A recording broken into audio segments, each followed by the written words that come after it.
Sa combat sports, silipin naman natin ang mga naging kaganapan sa kampanya ng Philippine Sambo Team sa sinalihang 2025 Open International Sambo Cup sa Atlanta, Georgia.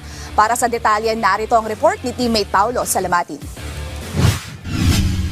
Nagpakitang gilas ang Pilipinas Sambo Team sa naganap ng 2025 US Open International Sambo Cup matapos makasungkit ng 3 ginto at 1 pilak na medalya sa Atlanta, Georgia. Ang prestiyosong paligsahan ay inorganisa ng USA Sambo at International Sambo Federation na dinaluhan ng mga daan-daang mahuhusay na atleta mula sa iba't ibang bansa. Nasungkit ni Chino Sitang Contia ng gintong medalya matapos pagharian ng plus 88 kg category. Maliban pa rito, nakasungkit din ang kanyang kapatid na si Sydney ng gintong medalya sa plus 72 kg division, habang pinagreinahan naman ni Aislinn Yap ang plus 72 kg combat sambo category. Hindi rin nagpahuli si Philippine Sambo Team mainstay Jomari Torres na nakakuha naman ng pilak sa minus 54 kg combat sambo category. Ayon kay Philippine Sambo Federation President Paulo Tangcontian, malaking bagay ang tagumpay na kanilang nakamit na magbibigay ng magandang momentum sa kanila hanggang sa pagsapit ng 31st Southeast Asian Games ngayong Disyembre sa Thailand.